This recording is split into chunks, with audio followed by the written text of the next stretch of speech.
livre de la loi ne s'éloigne point de ta bouche. Médite-le jour et nuit pour agir fidèlement selon tout ce qui est écrit. Car c'est alors que tu auras du succès dans tout ce que tu entreprendras. C'est alors que tu réussiras. Mettez en pratique la parole et ne vous contentez pas de l'écouter, en vous trompant vous-même par de faux raisonnements. Amen. Pouvons nous asseoir.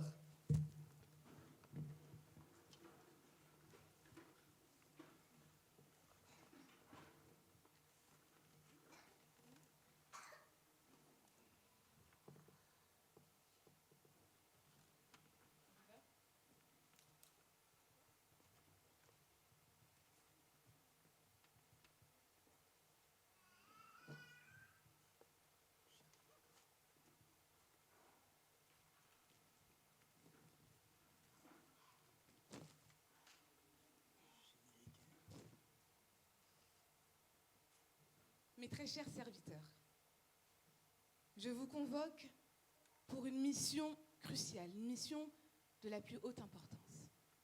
Je m'en vais en voyage, je pars pour quelque temps. Et j'ai une mission à vous confier, des talents à vous confier. Là, c'est, approche-toi.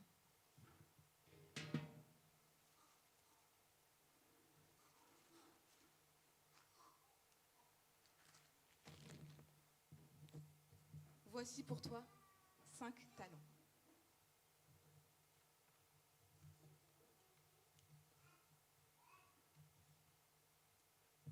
Va. Sabrina, approche-toi. Voici pour toi 2 talents.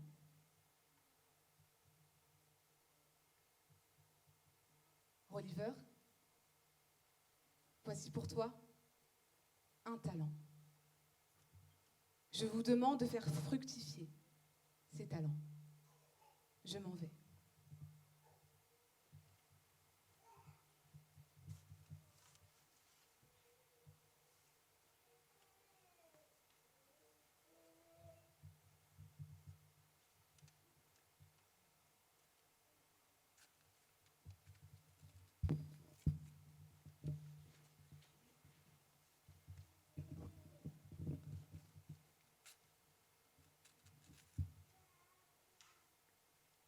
Elle m'a dit, si tu veux, je te paye. Hein.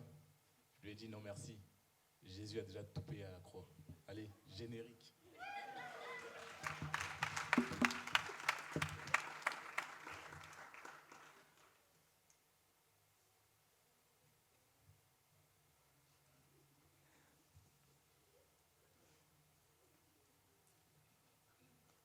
Où sont mes serviteurs ? Lassé, je t'avais confié 5 talents. Approche-toi. Qu'est-ce que tu avais fait avec ces talents ? Seigneur, tu m'as confié 5 talents. Je reviens avec 5 de plus. Maintenant, ça m'en fait 10, Seigneur. J'ai bien travaillé. Merci. Waouh ! Fidèle et loyal serviteur. Tu en as eu 5, je t'en donnerai encore davantage. Merci. Sabrina, je t'avais confié 2 talents. Qu'est-ce que tu as fait avec ces talents ? Seigneur, tu m'as donné 2 talents. Voici, j'en ai récolté 2 de plus. Bravo, je t'en avais donné que 2. Et pourtant, tu en as doublé. Très bien. Tu es loyal, tu es fidèle serviteur. Je te donnerai davantage de talents. Merci. Oliver, je t'ai confié 1 talent. Qu'as-tu fait avec ce talent ? Je l'ai caché parce que j'avais peur de le perdre. Tu es paresseux. En plus d'être paresseux, tu es mytho. Tu faisais des génériques. Je te retire ton talent. Serviteur, prenez-le. Jetez-le en dehors. Tu n'avais qu'un seul talent. Je t'ai demandé de le faire fructifier. Tu n'as absolument rien fait. Tu étais dans la distraction. Tu n'as pas été fidèle ni loyal. Oui. Car on retirera le talent à celui qui en a un, même s'il n'a rien. Et on fera fructifier. On donnera davantage de talent à celui qui en a déjà. Il sera dans l'abondance. Car ils ont été fidèles. Merci.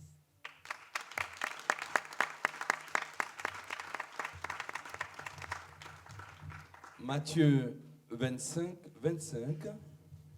Matthieu 25, 25. Le message a été introduit.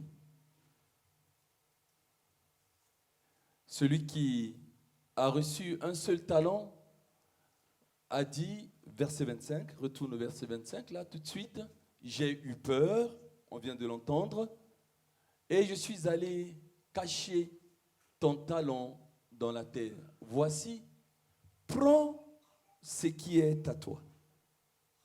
Verset 29, à garder à ce niveau et qui est la révélation de ce message ce matin, car on donnera à celui qui a. Et il sera dans l'abondance.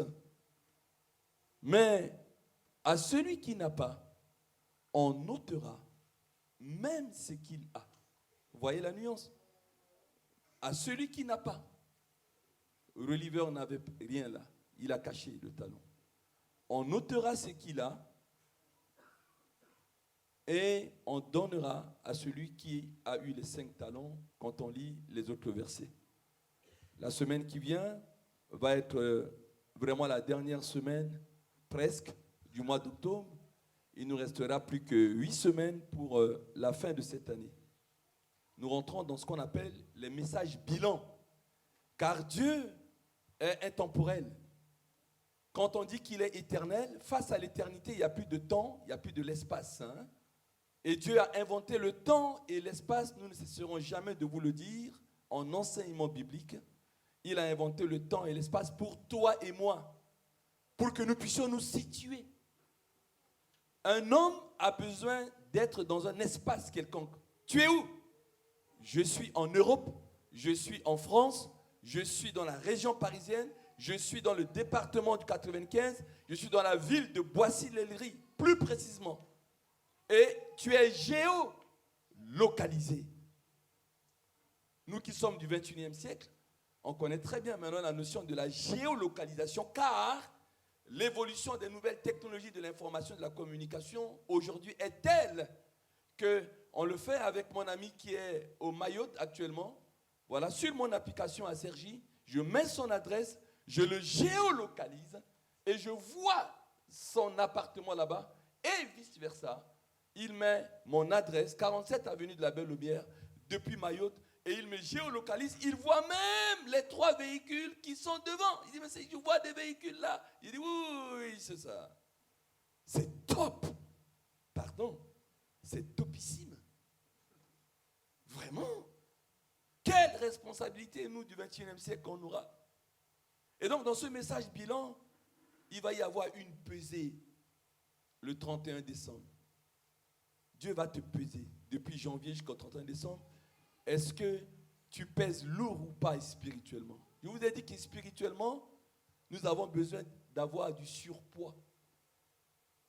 À un moment donné où le surpoids est devenu une maladie, mais spirituellement, je dois peser lourd. Je ne dois pas peser léger. Attention, il doit être un poids lourd spirituellement. Et en plus de la pesée qui sera faite par le Saint-Esprit, le 31 décembre, là où tu seras, il y a ce qu'on appelle l'obligation de rendre compte. Dieu t'a donné quelque chose. Théologiquement, je dis bien théologiquement, bibliquement, lorsqu'on a la révélation d'un enseignement pur et abyssal, profond, un enfant de Dieu ne dit jamais « j'ai les mains vides ». Jamais. Deutéronome 16. On retourne dans l'Ancien Testament. En Deutéronome 16, il est fait interdiction. Lorsqu'on vient 3 fois dans la maison de l'Éternel, dans les 3 grandes fêtes, Deutéronome 16, 3 fois par année, voilà, tous les mâles d'entre vous, les hommes, se présenteront devant l'Éternel. Tu te présenteras devant l'Éternel, ton Dieu, dans le lieu qu'il choisira, à la fête des pains sans levain, la fête des Pâques, n'est-ce pas? De la Pâque, là où il y a la compassion, la passion de Christ, etc. Voilà. À la fête des pains saint levain, donc la Pâque, à la fête des semaines, la fête de la Pentecôte, n'est-ce pas? Là où il y a la préfiguration du Saint-Esprit qui descendra, et la fête des tabernacles, qui va célébrer la gloire et le retour de notre Éternel. On ne paraîtra point devant l'Éternel, on ne se présentera pas selon d'autres versions devant l'Éternel, les mains vides. Jamais. Jamais. Je vais très vite encore. On a beaucoup de programmes ce matin. Là, l'Ancien Testament, c'est clair. Tu ne viens pas te présenter devant l'Éternel les mains vides. Il faut prendre conscience de ça. N'est-ce pas? Parce qu'il t'a donné un talent. Il t'a donné quelque chose quelque part. Et tu ne vas pas, quand il te présente devant toi, on t'appelle, tu as les mains vides. Attention. Et tu as trouvé toutes les justifications possibles. Il est méchant, il est ceci, pour cacher ta paresse, pour cacher, il y a la peur, etc., etc. Ça résonne, hein? Ce qu'on appelle des faux raisonnements. On le répète dans Jacques 1, 22. Attention, il y a une obligation. D'ailleurs, dans le monde, on ne donne qu'à ceux qui ont. Lorsqu'aujourd'hui, tu as 10 000 euros sur ton compte courant, wow! On t'appelle. La conseillère qui t'a jamais appelé à la banque t'appelle. Tu ne veux pas faire un placement? Tu ne veux pas ceci? Et puis si tu as 20 000 euros sur ton compte, c'est le directeur même de la banque qui t'appelle. Tu ne veux pas placer là, etc. Mais si tu n'as même pas zéro, parce que zéro en comptabilité, c'est un bon chiffre, hein? Ça s'appelle le seuil de honte. Là où on ne fait ni profit ni perte. Mais lorsqu'on est à moins et quelques, ça s'appelle découvert. Et ça, c'est le quotidien de toi et moi, hein? Petit employé en France. C'est ça, hein? On vit que de découvert. Quand tu as moins et quelques, tu n'oses même pas venir sur les points des orteils et demander un crédit, hein? Voilà, parce que le compte est en rouge. On ne donnera qu'à celui qui a. Et dans l'Ancien Testament, c'est marqué, tu ne viens pas devant l'Éternel les mains vides. Nous allons dans le Nouveau Testament, Matthieu 2,11. Quelque chose d'important va se passer. Un roi est né.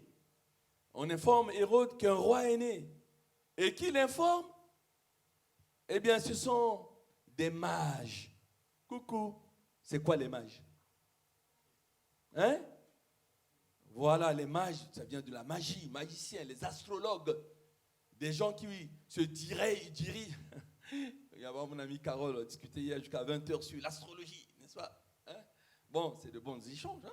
Voilà, tu as quelques réponses. Voilà. Les astrologues, eh bien, ils voient à partir des astres, ils ont vu l'étoile d'un roi qui est né dans leur magie. C'était des prêtres païens. Des prêtres païens. Et selon l'astrologie, selon les astres, selon la position des étoiles, ils se dirigent comme un GPS. Le GPS existe depuis longtemps avec ces gens-là. Nous, on pense que c'est une création de maintenant. Mais dans l'astrologie, ben voilà. Attention. Le magnétisme, etc. et tout, vous perdez quelque chose, quelqu'un fait une balance comme ça. Vous pensez que dans la spiritualité, là, il n'y a que les chrétiens qui manifestent tout ça? Les sorciers le manifestent, la magie, c'est une confrontation de puissance, hein, entre le Saint-Esprit que nous pensons qu'il est le plus puissant et puis d'autres esprits qui ne sont pas puissants. D'ailleurs, c'est pour ça qu'il y a le défi de Carmel avec Élie. Hein. Il a dit, appelez tous vos astres, tous vos astrologues, tous vos magiciens, venez. Voilà, on fait un trou, on met des bois, on met de l'eau. Le Dieu qui répondra par le feu sera le véritable. Le défi de Carmel. Et nous devons avoir cette confrontation de puissance. Quel chrétien encore a peur des sorciers, des mages, des astres, etc. Manque d'enseignement. C'est pour ça qu'il faut jeûner la semaine prochaine. Vous équiper, être fort, être puissant. Ton Dieu ordonne que tu sois puissant. Voilà. S'il y a une confrontation de puissance, on se confronte. Et c'est cela. Important. Très, très important. Et ces mages, ils arrivent, on voit donc au verset 11, qu'est-ce qui se passe? Par leur astrologie, hein, leur GPS, ils retrouvent là où Marie et Joseph étaient là, ils ont retrouvé Jésus. Waouh! Quel GPS! Ils entrèrent dans la maison, virent le petit enfant avec Marie, sa mère. Joseph n'est pas cité ici, alors que dans la tradition, on les hommes, pas les femmes. Là, les choses ont été inversées. On voit sa mère. Et qu'est-ce qu'ils font? Ils se prosternèrent. C'est ce que nous faisons ce matin. On est venu voir Jésus. On voit des gens à genoux comme Anaïs tout à l'heure. On voit des gens élever les mains. On voit quelqu'un qui prie comme Yann en train de prier, de pleurer. Voilà, exprimer son cœur, etc. Ils se prosternèrent. Et qu'est-ce qu'ils font? L'adorèrent. C'est ce qu'on a fait. Voilà, et qu'on continuera de faire jusqu'à la fin de ce culte à 12h. Et qu'est-ce qu'ils font? Ils ouvrirent ensuite leur trésor et offrirent des présents, de l'or, symbole d'un roi, n'est-ce pas? De l'encens, ce parfum odoriférant qui montre que Dieu, il est parfait, il est saint, il est sans péché, n'est-ce pas? Et puis la myrrhe qui préfigure la souffrance de Christ sur la croix, n'est-ce pas? Eh bien, ils offrent tout ça à cet enfant. 2 remarques. La première, je vous l'ai fait. C'est des prêtres païens, les mages. Ils ne sont pas venus les mains vides devant Jésus. Deuxième remarque, ils se prosternèrent et adorèrent le petit enfant. Ce n'est pas marqué qu'ils adorèrent Marie qui a été citée. Ils adorèrent même pas Joseph. Le nom n'a même pas été cité. Ils adorèrent Jésus. Ils adorèrent le petit enfant. Révélation. Révélation. Ça, je ne discute pas ça. Ils adorèrent le petit enfant. Ils l'adorèrent. Ils adorèrent Jésus. Pas la maman, pas le papa. Un point, un trait. C'est important avant d'avancer. C'est pour ça que vous voyez que dans certaines églises, pendant, madame la responsable d'adoration, vous arrivez dans certaines églises parce que la Belle Lumière n'est pas la seule église dans le monde. Elle vient de naître, elle n'a que 3 ans et demi. Mais beaucoup d'églises, je dis bien beaucoup d'églises, lorsqu'il y a l'adoration, on met un panier, on met un grand panier, et pendant qu'on loue, pendant qu'on adore, des gens amènent des offrandes, de l'argent, des ananas, des papayes, de ceci, de nana, des offrandes, sur la base de Matthieu 2,11. Sur la base de Matthieu 2,11. Pendant l'adoration, on apporte une offrande à Dieu. Et cette offrande permet de faire l'œuvre de Dieu, d'acheter des instruments, de faire ceci. Notre cours porte sur des bons instruments, etc. Il y a un habillement. On l'achète comment? On le coud comment? On fait quoi? Les micros, on fait quoi avec? C'est ça, ces offrandes-là. On n'est pas là à discuter d'argent ou quoi que ce soit. C'est des bases bibliques. Je répète que dans certaines églises, sur la base de Matthieu 2,11, ils ont institué cela dans leur liturgie. Lorsqu'on loue, lorsqu'on adore, on apporte une offrande à ce moment-là. Nous allons aussi au psaume 96, verset 8. Psaume 96, verset 8. On voit encore une autre expérience dans d'autres églises. Voilà, David, qui a surpris le monde en disant, avec tout ce que Dieu a fait dans ma vie, il m'a érigé roi, j'ai vaincu Goliath, etc. Qu'est-ce que je peux faire à Dieu? Eh bien, je vais lui construire une maison. Mais c'est une idée qui a dépassé tout le monde. Mais Dieu lui-même était étonné de cette inspiration de David. Il a dit, mais comment Dieu peut vivre dans une maison? Il est partout, omniprésent, partout. Mais Dieu a quand même pris en compte vraiment ce qui a poussé David, c'est la reconnaissance, c'est la gratitude à lui faire quelque chose, lui construire un temple.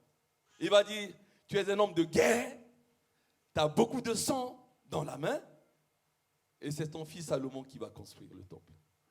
Mais il va dire quelque chose au psaume 96, verset 8. Rendez gloire à l'Éternel pour son nom.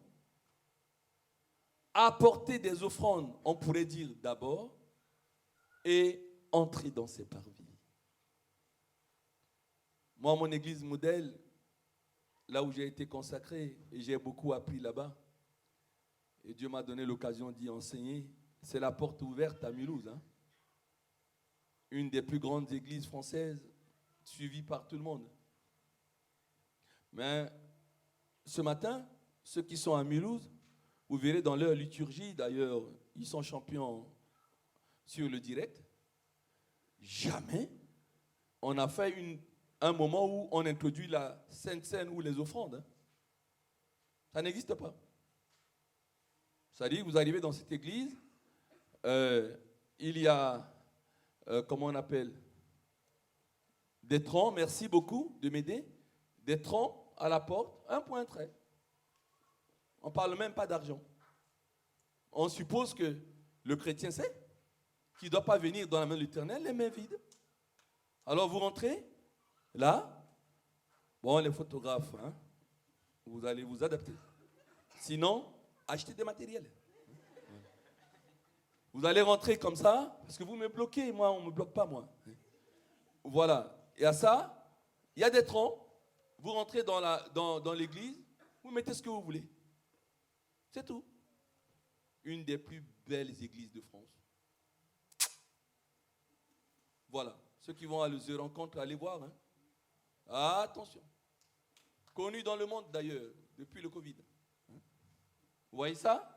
Vous êtes là, on fait le culte, vous rentrez. Ah, mince, j'étais rentré précipitamment, là, j'étais à la bourre ce matin et je n'ai pas donné mon offrande, mais personne ne vous a introduit les offrandes. On n'en parle pas. Depuis que l'église existe. Donc les gens sortent. Ah, sur le parking, ils se rappellent. J'en fais partie. Hein. Tellement que je suis habitué dans les églises où il y a un temps d'offrande et de dîme pendant les cultes. J'oublie tout le temps quand je suis là-bas. Et je reviens. Ah, mince. Mon babette, on n'a pas donné notre offrande. Et on met dans le tronc. C'est comme ça. Les gens ont compris. On ne force personne, etc. Et tout. On vient écouter la parole. Tu as l'enseignement. On ne vient pas dans la maison de l'Éternel les mains vides. Comprenons cela. Exode 3, 21. Une autre révélation. Ça, il faut que tu l'as. Hein? Exode 3, 21. Lorsque Dieu s'est révélé à Moïse, va, délivre mes enfants de l'Égypte. L'Égypte, c'est le monde. Lorsqu'on quitte l'Égypte pour aller dans la terre promise, c'est exactement ton cas, mon cas. Quand on vient à Jésus, on a quitté l'Égypte et on va dans notre terre promise. Chaque pas que nous faisons, c'est déjà notre éternité. Quand nous marchons vers notre Canaan. Mais dans la discussion que Dieu a eue avec Moïse, il va lui dire quelque chose d'important. Il dit, quand tu vas aller faire tes démonstrations, on va revenir tout à l'heure dans les exemples illustratifs. Mais quand le peuple d'Israël, l'Église, le peuple de Dieu, va quitter l'Égypte, je vais faire quelque chose. Quoi? Qu'est-ce qu'il fait? Je ferai même trouver grâce je lis mal, à ce peuple, aux yeux des Égyptiens. Et quand vous partirez, vous ne partirez point vide. Voilà. On va au 12. Please. 22 plutôt. 22. Please. Ah, je suis poli, moi. Chaque femme demandera à sa voisine et à celle qui demeure dans sa maison des vases d'argent, des vases d'or, des vêtements que vous mettez, etc. En fait, lorsque le peuple d'Israël sortait de l'Égypte, eh bien, c'est marqué, hein, et vos fils et vos filles, et vous dépouillerez les Égyptiens. En fait, vous avez une voisine qui est bijoutière. Mais Dieu a déjà touché son cœur, n'est-ce pas? Et pour sortir de l'Égypte, vous cognez, vous sonnez chez la bijoutière, donnez-moi tous les bijoux là. Les montres en or, etc. Et puis, Dieu a déjà touché leur cœur et ils ont dépouillé toutes les bijouteries de l'Égypte. La Bible, qu'est-ce que c'est passionnant de la lire et d'avoir la révélation, de la comprendre. Ils sont sortis bourrés d'or. Ils sont sortis bourrés d'argent. Ils ont demandé aux gardiens de la Banque d'Égypte, c'est la Banque de France là-bas. On leur a donné tous les sous qui étaient là-bas. Ils sont sortis richissimes pour y aller. Parce que le verbe dépouiller, ça veut dire qu'il y a l'argent, l'or et tout ça ne sont pas restés comme ça en Égypte. Mais on lit la Bible comment là? C'est sur la base de ça que vous priez. Lorsqu'on quitte le monde, on vient vers Dieu. Dieu, il n'est pas un homme pour mentir. On dit, Seigneur, eh bien, je ne suis pas venu main vide quand je me suis converti. Spirituellement, eh bien, tu as touché le cœur pour que je puisse avoir de l'or, de l'argent, etc., etc. Il est le Dieu de la prospérité. Pas la fausse prospérité prêchée sur l'internet par des pasteurs escrocs qui ne savent même pas, ils sont là en train d'escroquer les gens. Ils vous parlent d'une évangile, d'un enseignement sain, désintéressé, mais vrai, profond. On quitte l'Égypte, pas les mains vides, on dépouille. Spirituellement, on a de l'or, on a de l'argent, on a tout. Et voilà, c'est marqué. Tu ne peux pas dire, lorsque tu as l'enseignement, je n'ai rien, j'ai les mains vides. Eh bien, on prendra même, car on notera dans les mains de celui qui n'a pas, et on donnera à celui qui a. À celui qui n'a pas, on notera même ce qu'il a. Oh, j'aime trop cette expression. À celui qui n'a pas, on notera même ce qu'il a. On va dire 0 sur 20, mais s'il n'a pas, qu'est-ce qu'on va ôter? Mais oui, c'est parce qu'il avait. Et il n'a pas fructifié. Et donc, du coup, Lassé qui avait 5 talents, parce que c'est marqué dans le texte de Matthieu 25, on a pris le seul talent qu'on a donné à Oliver, voilà, et en réalité, Oliver, il était en train de faire passer ses génériques. Voilà. Il n'avait vraiment pas le temps de fructifier ça. Ouais. Et donc, on a pris son seul talent qu'il a caché, là, j'ai vu qu'il avait caché ici, et on a donné à Lassé. Et il va encore être plus riche. Vous avez compris, parce que le but, aujourd'hui, c'est que tu comprennes que dans les messages bilans où il y a la pesée, il y a également une obligation que tu rendes compte à Dieu. Nous terminons par 3 exemples ou 4 en illustration pour que ça soit pratico-pratique. Voilà. Exode 4.2. Exode 4.2 concerne dans la salle, il dit, c'est la conclusion. Hein. Lorsque Dieu t'appelle à faire quelque chose dans son œuvre, quelle est ta réponse? Ah, je ne peux pas. Voilà. Je ne peux pas, je ne suis pas à la hauteur. Exode 4.2. Hein? Je ne suis pas à la hauteur. Dieu dit, Moïse, je t'appelle pour aller délivrer. Mais non, mais il est même complexé. Il a dit, je bégaye. Je n'arrive pas à bien m'exprimer. Hein, etc. Et tout. Il a trouvé toutes les raisons du monde. Et Dieu regarde Moïse. Voilà. Oh mince. Bon, c'était pas grave. J'ai omis d'amener mon petit bâton. Petite canne. C'est la vie. Dans la voiture. C'était déjà tard. Et en fait, Moïse avait un bâton de berger qui était là dans sa main. Et puis, tellement qu'il se plaint. Ah, je ne suis pas à la hauteur. Je ne suis pas qualifié. D'ailleurs, mes frères me rejetteront. Je suis un évadé de prison. On sait qu'il a boxé, il a donné un coup fumant à un Égyptien, il l'a tué et il a fui. Hein? Donc il ne peut pas retourner, il devait être en prison. Donc il a évoqué toutes les raisons du monde. Hein? Et Dieu le regarde et il va lui poser une question. L'Éternel dit à Moïse, qu'y a-t-il dans ta main? Je vais faire comme Esther tout à l'heure. Il a dit, dites à votre voisin bonjour, vous allez être sympa avec moi. Vous tournez-vous, vous regardez votre voisin, c'est sympathique. Hein? Dites-lui audiblement, qu'y as-tu dans ta main? Non mais dites-le, beaucoup n'ont pas dit, on recommence. Stop. Juste une seconde. Regardez les yeux de votre voisin. Voilà. Mes beaux-parents entiers, yeux dans yeux. Regardez yeux dans yeux. Voilà. Et ouvrez votre bouche, dit, qu'as-tu dans ta main? Encore une fois, haute voix, qu'as-tu dans ta main, voisin? Une dernière fois, voisine, qu'as-tu dans ta main? Voilà. Vous avez compris. Oh, la conclusion marche vite pour laisser la place. On veut voir ce baptême. Et écoutez les témoignages. Et Moïse dit, mais tremblant, un bâton. Dieu dit, jette ce bâton. Et au moment où il jette, le bâton devient un serpent. Il recule. Et Dieu dit, touche la queue, n'aie pas peur. Touche la queue du serpent. Touche. N'aie pas peur, touche. Et au moment où il veut toucher la queue du serpent, c'est redevenu un bâton. Waouh! Et Dieu lui dit, avec ce bâton-là, ce n'est pas une épée, ce n'est pas un casque, ce n'est pas un RPG-7, ce n'est pas une bombe, mais avec ce bâton, parce que je suis derrière ce bâton, tu iras en Égypte et avec ce bâton, non mais une chose insignifiante, avec ce bâton, c'est avec ça que tu vas délivrer les enfants d'Israël.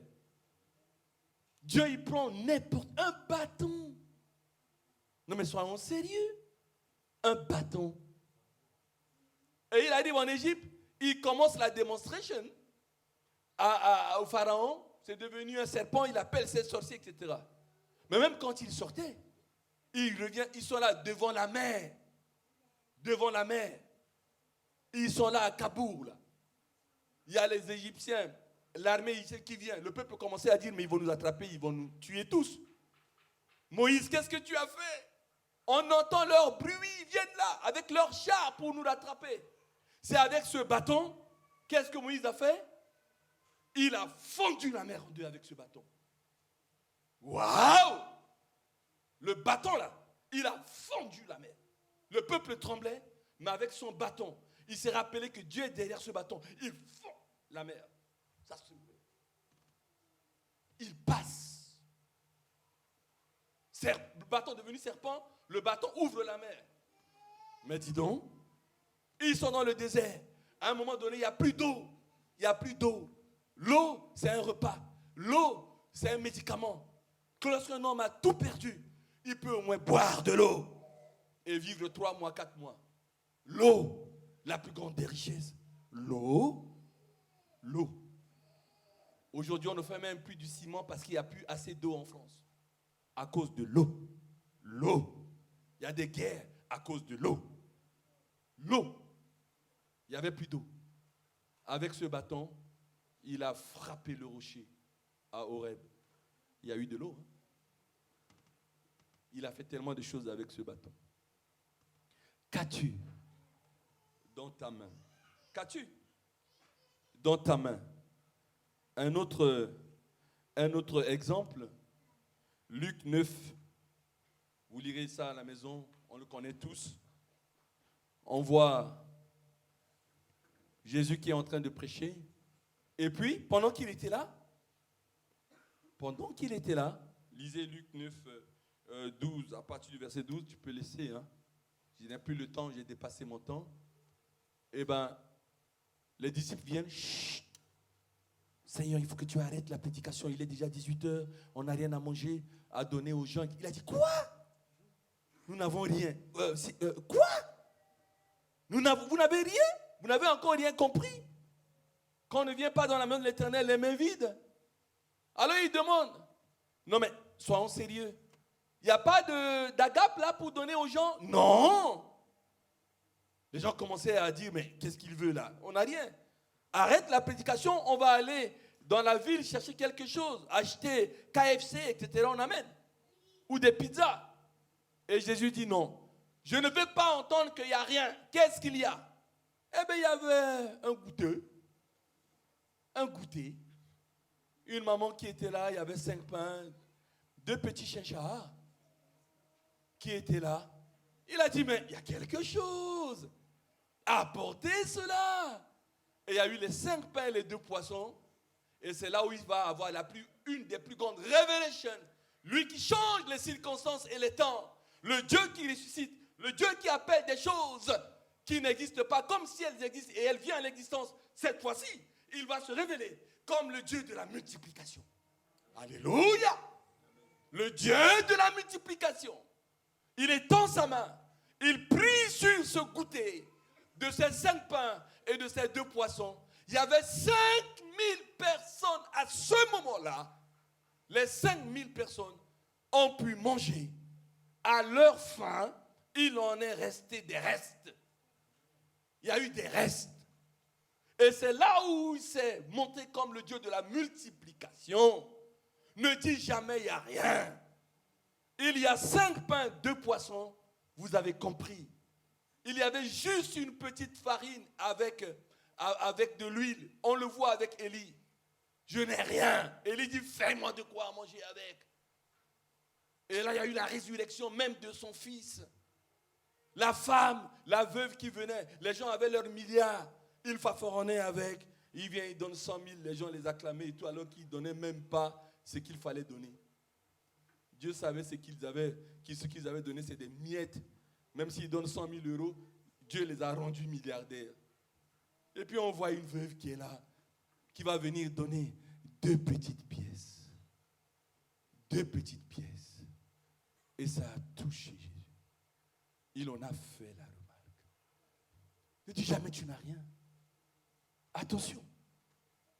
Après, je te prépare simplement à faire cette convocation avec ton Dieu d'ici décembre.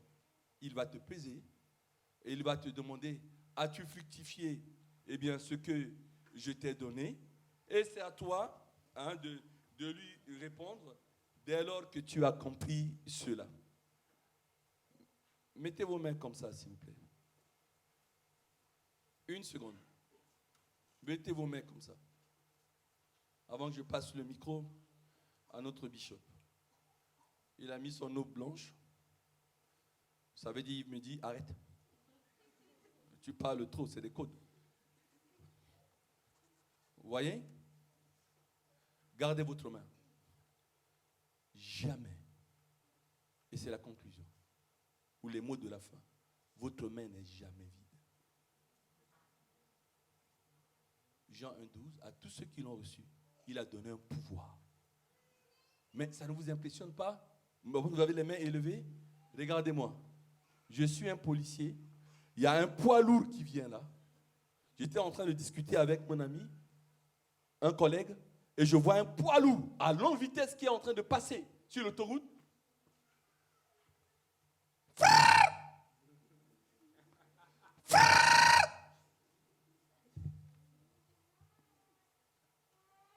Mais le poids lourd, au lieu de d'écrabouiller ce policier, il freine, il va se garer. Quelle autorité! Un simple homme, il tend la main face à un poids lourd qui peut l'écrabouiller. Mais derrière ce policier, il y a qui? Il y a le procureur. Derrière ce policier, il y a qui? Il y a le gouvernement. Derrière ce policier, il y a qui? Eh bien, il y a la loi. Il y a la prison qui attend ce conducteur permis C, conducteur de poids lourd. Ce n'est pas ce monsieur qui peut écrabouiller comme une crevette. Mais c'est qui est derrière cette main? Qui est derrière ce policier? Il en est de même pour toi. On parlait, il est où Nkonzi? Du baptême du Saint-Esprit. Lorsque tu es baptisé au Saint-Esprit, tu sais que tu crois en la guérison. Tu crois en la puissance des miracles. Christian Konzi, quelqu'un est malade, tu étends ta main, tu dis au nom de Jésus, derrière toi, il y a Jésus, derrière toi, il y a ses anges, derrière toi, il y a la puissance du ciel qui est déployée parce qu'il t'a donné le pouvoir. Ta main n'est pas vide. Imposez les mains aux malades et ils seront guéris. Il y a une puissance dans la main. Ne dis jamais que tu as la main vide. Alors que tu as perdu ton temps en ayant du sang dans la main. Tu as perdu du temps en faisant n'importe quoi avec ta main. C'est pourquoi on chante « Brûle en moi, brûle en moi, brûle en moi, brûle en moi. Dans mes mains, brûle ce qui ne va pas. Ma main est une puissance. » Autant le policier pose sa main, autant je me lève le matin, je lève ma main vers mon Dieu, je bénis ma ville, je bénis mon pays de la France, je bénis. La main, quelle puissance! C'est comme ça que des sectes au Japon, voilà, font des guérisons par la main. On dit on va donner de la lumière. Il faut de l'imitation. Il faut de l'imitation. Je vais te donner la lumière. La lumière. la lumière. C'est quoi l'hypnose? C'est tout ça là. Ils trichent, ils imitent. C'est le singe de Dieu, Satan. Et le chrétien, faute de connaissance, son péri... Vous pouvez baisser votre main. Je pense qu'à ce stade, je vais être sanctionné.